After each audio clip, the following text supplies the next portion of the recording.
Hello, this is Chapter 1, Matter and Change. What is matter? Matter is the leather in the soccer ball and the air that is used to inflate it. Matter is anything that has mass and takes up space. Inquiring about the nature of the visible world often starts with observations of matter and leads to attempts to organize those observations. What makes the particles different from each other? What are some different ways in which matter could be classified? Each kind of matter has different properties. Make a list of adjectives that describe some of these properties. How can we use the various properties of matter? In March 1999, Bertrand Piccard and Brian Jones were very glad of the special properties of their balloon. I'll show you that now.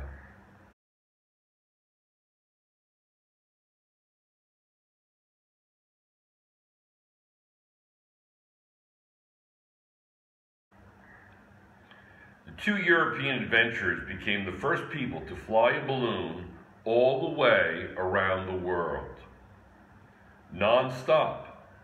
Their balloon was kept aloft by a lighter-than-air combination of helium and propane-heated air. The balloon's silver-colored envelope was made of carbon fiber Kevlar, very light and strong, cocooned inside a pressurized capsule.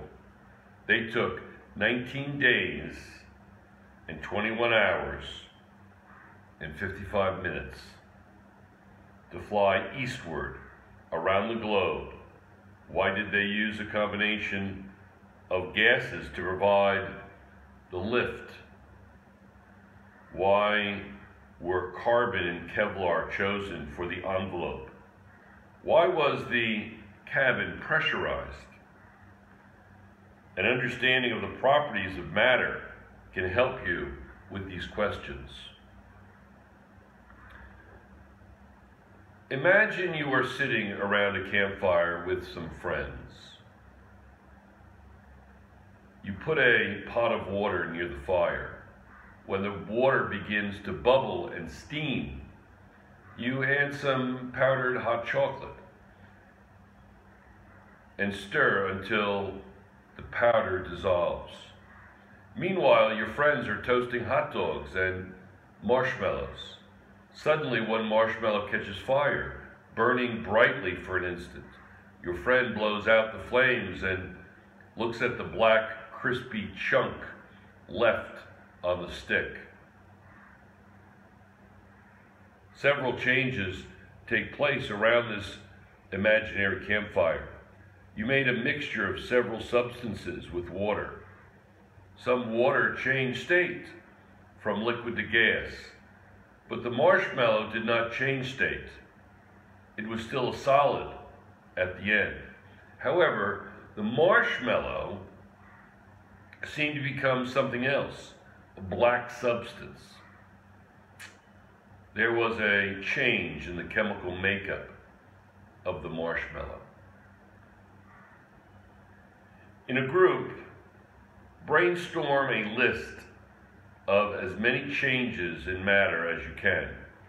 Use the different action words for each change. For example, concrete hardens, wood rots, snow melts, paper yellows, fireworks explode. In which changes do you think a new substance is formed? Which changes do you think add material to the air? Indicate these with a check mark and an asterisk, respectively. Properties of matter. When you choose your clothes, your lunch, or your shampoo. You are making choices based on the properties of matter, considering how important these properties are to our daily lives. It is not surprising that people have always been curious about matter and how it changes. Through observation, scientists have found it useful to characterize properties as physical or chemical. Physical properties. Let me say something about physical properties before we begin. There are two types of physical properties. There are extensive physical properties, which simply indicate change in size, mass, volume, etc. For instance, if I take a piece of paper and I rip it, I've changed the mass, I've changed the length of the paper, I've changed the volume of the paper. If I take a volume of water and I dump it out, I've changed the volume.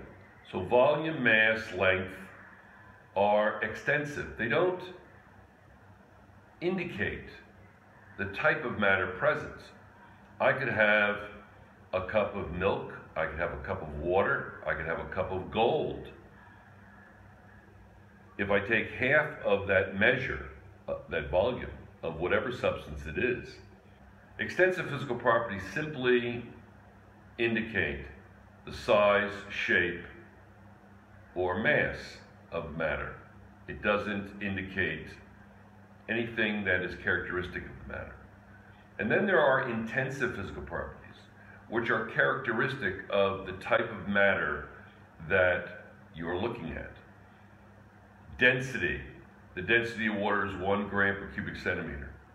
The density of gold has a specific density. Iron has a specific density.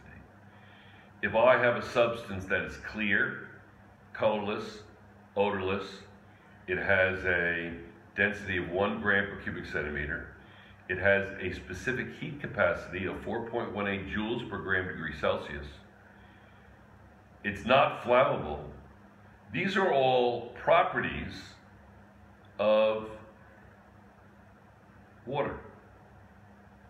Which one of those properties that I mentioned are not physical, but chemical? The fact that it's not flammable is chemical. But the specific heat capacity is physical. It's an intensive physical property. The density, the temperature, the boiling point of 100 degrees Celsius, the freezing point of 0 degrees Celsius. These are intensive physical properties. Intensive physical properties are properties that are characteristic of that particular substance. Let's begin. Physical properties. When you observe matter, whether you see it, touch it, hear it, smell it, or taste it, you are observing its characteristic, called physical properties. A physical property is a characteristic or description of a substance that may help you identify it. Now, the book doesn't mention intensive or extensive physical properties. They're simply talking about intensive ones. But let's continue. Unlike a chemical property, a physical property does not involve a substance becoming a new substance. For instance, color is a physical property. A substance simply has a certain color. Its color has no relationship to the substance's ability to change into a new substance. Some physical properties that can be observed by using your senses are summarized in Table 1. I'll show you that now. Table 1, physical properties observed with the senses. Property and describing the property. Color. Is it black, white, colorless, red, blue, greenish, yellow? Texture. Is it fine, coarse, smooth, or gritty? Odor. Is it odorless, spicy, sharp, burnt? Luster. Is it shiny or dull? Clarity. Is it clear, cloudy, opaque? Taste. Is it sweet, sour, salty, bitter. Taste is a difficult one because in a chemistry laboratory, you're never going to taste anything. Pick one of the materials shown in Figure 1 and describe it, mentioning all of the properties listed in Table 1. There are other physical properties you might choose to describe. Simple tests and measurements can aid your senses in observing these properties. The states of matter. One of the physical properties of matter is its state, whether it's a solid, liquid, or gas at room temperature or any other temperature. For instance, at room temperature, you have a solid, a liquid, and a gas. I will show you that table now. Solid, liquid, gas. So an example would be a Canadian coin, shape, for solid. Definite has a fixed, unchanging shape. Its volume. Definite has a fixed volume. Liquid, a flask with blue liquid.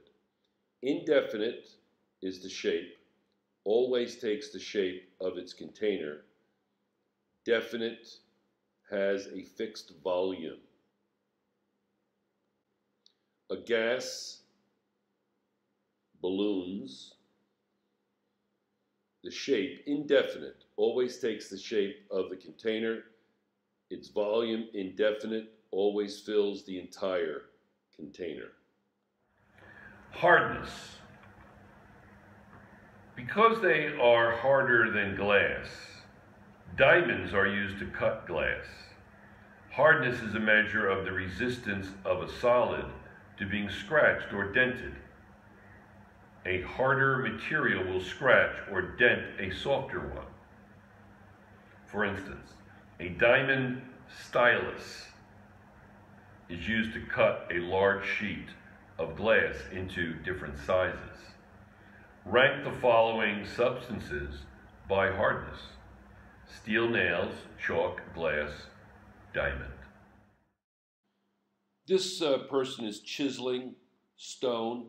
You're going to have to use something harder than the stone or whatever it is you're chiseling to do the chiseling. So this person is obviously struggling. They're using a chisel to do some carving. Malleability. Gold can be hammered into sheets, so it is said to be malleable. Here is gold. This is malleable gold, and you can see that it can be pounded into very, very, very thin sheets, extremely thin, and as a result, very light. And it has many functions from art to insulation. If a solid is malleable, it can be hammered or bent into different shapes. Aluminum foil is malleable, which makes it useful for wrapping food as it cooks or for storing food. Many materials, glass for example, are not malleable. Instead of flattening out when hammered, they shatter. Brittle objects shatter easily. Ductility, the ability to be drawn into a wire. One of the reasons copper is used for electrical wiring is that it can be drawn out into long, thin wires. Here is copper wire. Copper wire is often used in electricity because it can be drawn into thin wires, and the wires have integrity, strength. Here's some copper tubing that might be used in air conditioning units, etc. Again, it maintains the integrity of the shape if it's ductile. and drawn into a wire. Here is an example of ductile testing. You have a starting point, and how thin can you actually get it before it begins to break? Ductile.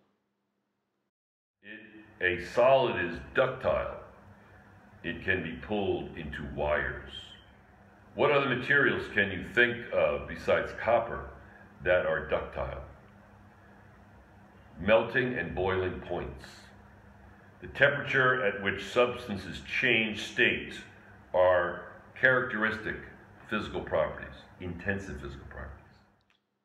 This is boiling water. Remember, pure water boils at 100 degrees Celsius. Pure water boils at 100 degrees Celsius. And here's the process of boiling. For example, under controlled conditions, water always changes from solid ice to water at 0 degrees Celsius. Now that's pure water with no salt. Absolutely pure water has that characteristic. Its melting point is 0 degrees Celsius. Similarly, the boiling point of water when it changes from liquid to vapor is 100 degrees Celsius. Crystal form. Solids can exist in different forms. Crystals are the solid forms of many minerals in which you can see a definite structure. Next, we have crystals. These are actually quartz crystals. Crystals have definite shape. They are solids, and solids can form crystals. These are, again, quartz crystals. Or cubes or blocks with a regular pattern. For example, when you look closely at salt crystals, you can see that they are tiny cubes. Solubility.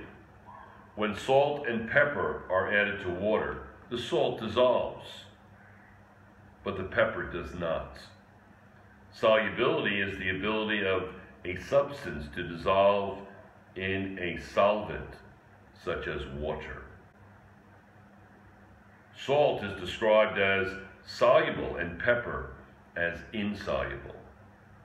Drink mixes, for example, contain powdered substances that are soluble in water. Salts are common substances that can be dissolved in water. Also, sugar can be dissolved in water. Oftentimes, the dissolving takes place in water because of something called hydrogen bonding. Viscosity. Maple syrup is thicker than water. It flows more slowly than water when you pour it.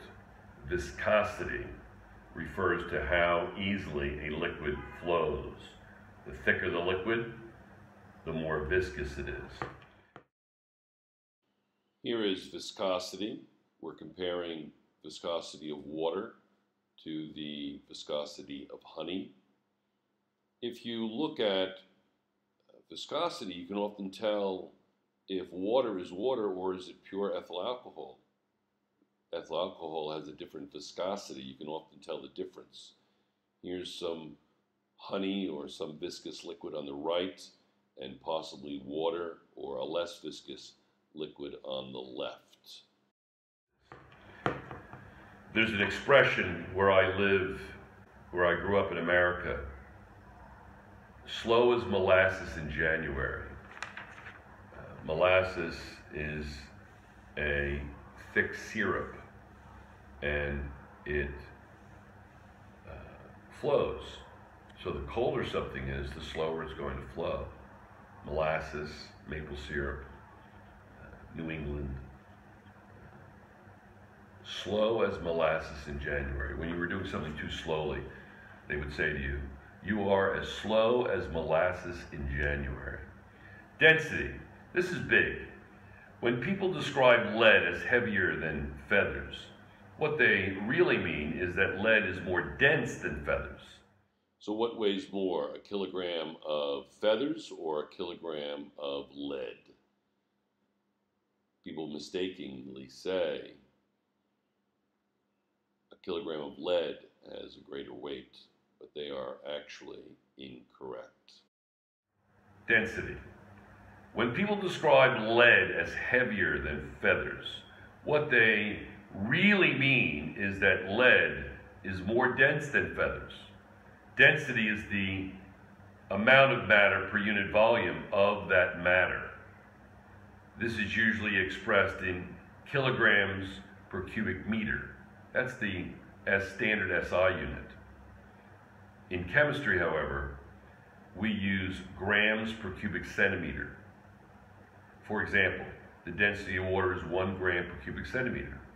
It can also be expressed as grams per milliliter or grams per liter, but we usually say grams per milliliter or grams per cubic centimeter. 1 milliliter equals 1 cubic centimeter. Chemical properties. Chemical properties. In nature, substances often combine or react with each other. When one substance can interact with another, that characteristic behavior can be called a chemical property.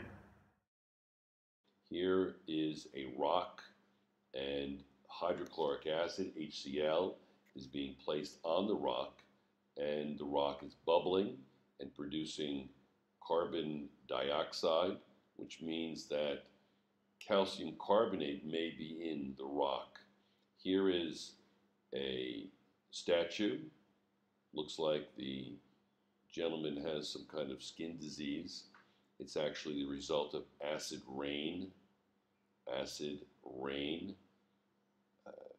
can cause marble statues to degrade because of the calcium carbonate. For example, dynamite explodes when exposed to a flame because the dynamite combines with oxygen in the air. This reaction produces new substances. A chemical property describes the behavior of a substance as it becomes a new substance. A chemical property of a substance are those properties that are only obvious when that substance is in the presence of another substance. For instance, wood has no chemical properties that are obvious unless it comes in contact with oxygen and you produce a flame, and then you have chemical properties that are obvious because it's in the presence of oxygen. Yes, you need activation energy, you need a flame to induce another flame, but a chemical property of a substance is or are those properties that are only obvious when that substance is in the presence of another substance. Combustibility. Combustibility is a property that describes the ability of a substance to react with oxygen to produce carbon dioxide, water, and energy. The combustion of hydrocarbons, possibly a gas, methane, ethane, propane, butane, pentane, hexane, these are all gases, and they are volatile, and they combine with oxygen in combustion. When a flame is brought close to a mixture of gasoline and air, the gasoline ignites and burns. However, water not only does not burn, but it can be used to put out some fires. If a substance is combustible or flammable, it will burn when exposed to a flame. A substance that will not burn is described as non-flammable. What other materials can you think of that are combustible? Reactions with acid. When magnesium metal is added to acid, it produces bubbles of gas, and the metal quickly disappears. However, when gold is added to acid, no visible change occurs. The ability of a substance to react with acid is a chemical property. For example, geologists use acid to test samples of rock. A chemical property of limestone is that it reacts with acid to produce bubbles of gas. Using the properties of matter. Matter can be grouped as metals and nonmetals. Metals are suitable for different uses because of their special properties. Metals have been used by people for thousands of years. First copper, then bronze, iron, and steel. Now, many different mixtures of metals called alloys are used. Whatever the purpose, whether for airplane parts, the bottoms of cooking pots, or braces for teeth, the metal chosen has properties useful for the job. The metals used in the braces in figure 2, I'll show you that now. Here is figure 2. Braces should not be made from toxic metals. Can you imagine having your photograph of braces being installed in your mouth? A very brave young girl. For instance, must have specific chemical properties. They must not react with saliva or chemicals in food. They must also have specific properties. Some of these are shown in Table 2, and I'll show you that now. I've never had braces, but I certainly could have used them. Table 2, physical properties of some metals used in braces. Metal, stainless steel, the stiffness is high, springiness is good. How easily does it bend is fair. How easily is it to join? Fair. The metal gold alloy, stiffness is medium, springiness is fair. How easily does it bend is fair. How easily is it to join is fair. Nickel titanium alloy, stiffness is low, springiness is excellent. How easy does it bend? Poor. How easily is it to join? Difficult. So those are the 3 metals and some useful information. Understanding concepts. What property is described by each of the following statements? Copper metal can be bent into different shapes. It's malleability. A steel blade can scratch glass. That is hardness. Alcohol boils at 60 degrees Celsius. That's boiling point. Under a magnifying glass, sugar appears to be made of tiny cubes. That's crystalline structure. A nickel coin is shiny. That's luster. Make a chart listing physical properties that you can observe qualitatively by using your senses or by doing some simple tests, and distinguish between physical property and chemical property. You can do that yourself. Exploring. These are on your own, 4, 5, and 6. Think of one use of metal. Research the suitability of 2 different metals for that use, considering the advantages and possible risks. Explain. What are some other properties of matter that were not discussed in this section? For example, do any substances change when they are exposed to air?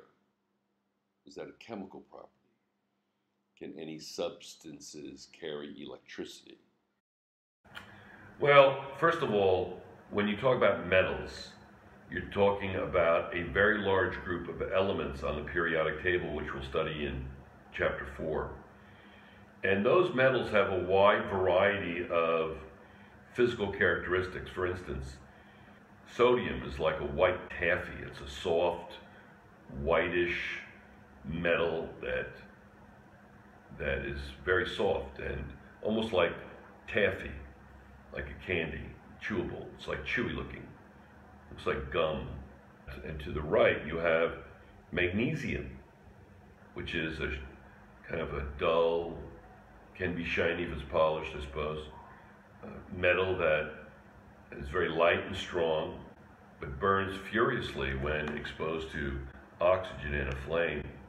Calcium is a brittle, grayish, dull gray metal that looks nothing like bones. Bones are actually made of a combination of calcium, phosphorus, and oxygen called calcium phosphate, Ca3PO4 with a 2. And then you have gold, which you're aware of, silver, titanium, lead.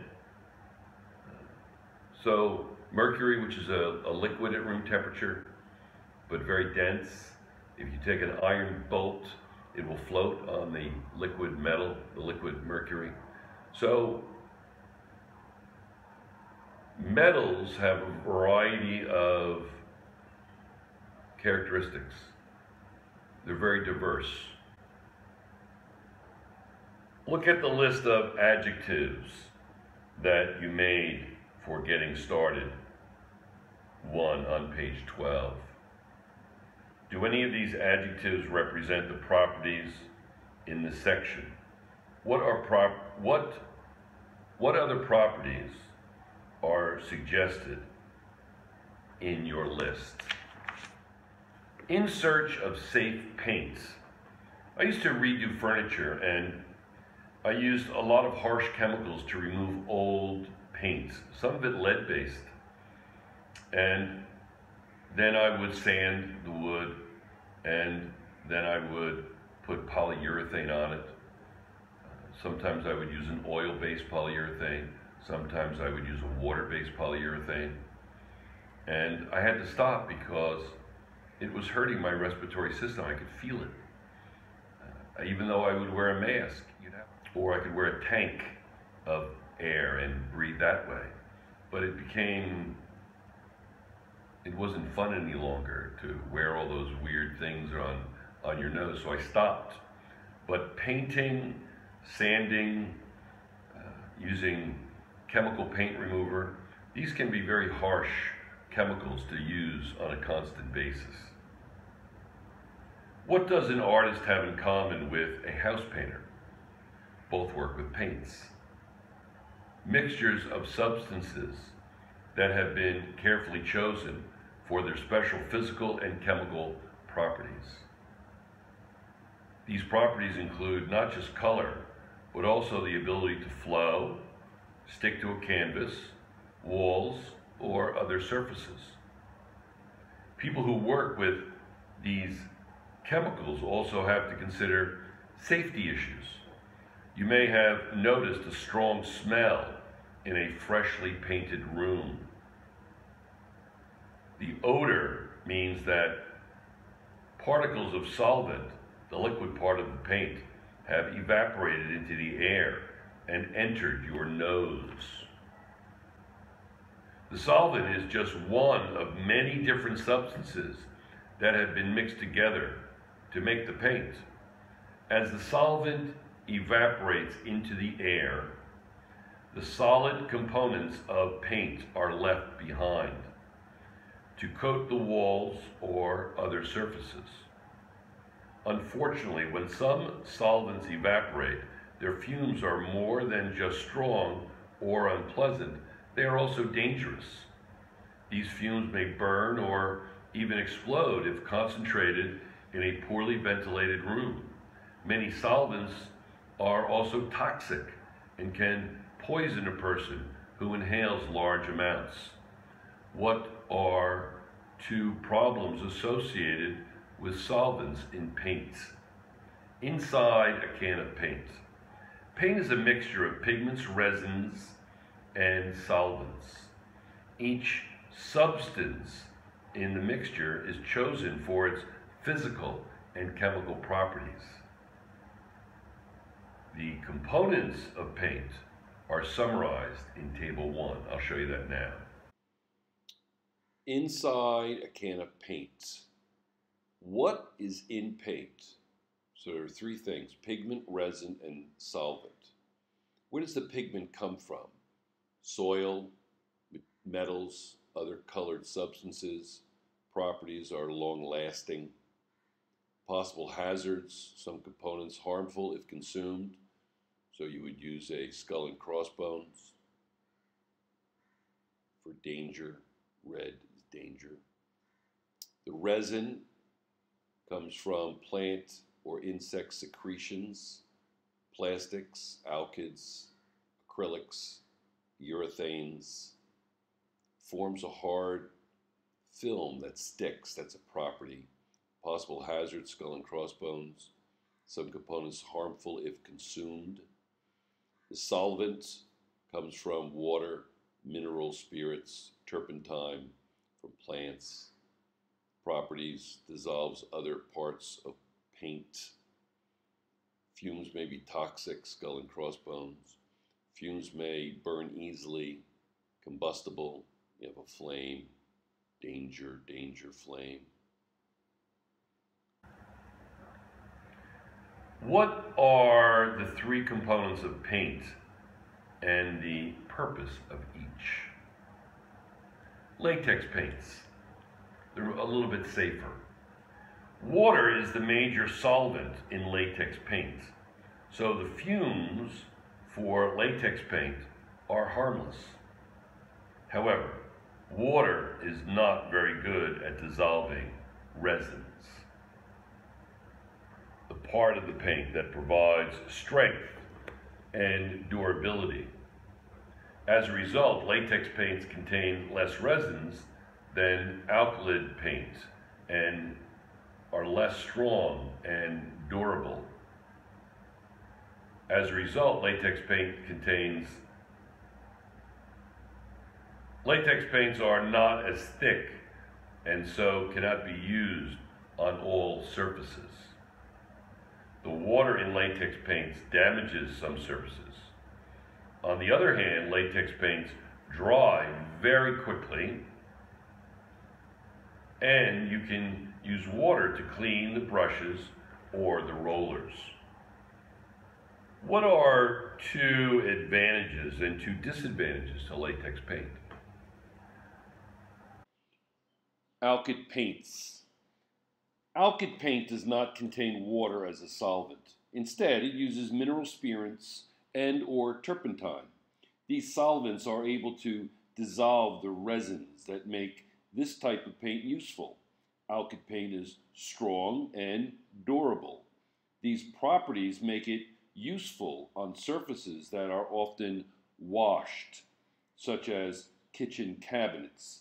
It sticks to metal and other surfaces, but the solvent fumes are hazardous, so very good ventilation is necessary when painting. Cleaning up requires the same solvents, adding more fumes to the air. What are two advantages and two disadvantages of alkyd paint? Choosing a paint. Think about the decisions you would have to make if you had to do some painting. Painters need to choose products that have the properties they require. Examine the label for Color Depot EnviroSafe paint, shown in Figure 1. I'll show you that now. Figure 1, Color Depot, new, fantastic value, EnviroSafe paint. Painters prefer EnviroSafe. EnviroSafe paint. Painters prefer EnviroSafe. Environmentally safe, better for your health. Completely solvent-free paint. EnviroSafe releases no pollutants into the air you breathe. Odor-free. Available in over 100 pastel shades. No VOCs, volatile organic compounds. Easy cleanup. Help keep the environment clean with EnviroSafe paint. Each can covers 25% more wall surface, reducing packaging waste by 20% over other paints. Interior latex, not suitable for bare wood, metal, or unfinished walls. The label makes claims that the paint that you may or may not agree with. In a group, list the advantages of EnviroSafe paint that are claimed in the advertisement. Discuss these claims. Consider the following questions. What evidence is presented to support each claim? What evidence would you need to be convinced the claim is accurate? Are there any confusing or incorrect statements in the advertisement? If so, what do you think this has happened? Are there any confusing or incorrect statements in the advertisement? If so, why do you think this has happened? Rank the claims as very important, less important, or not important to health and safety. Rank the claims as very important, less important, or not important to the function of the paint, coloring and protecting the walls.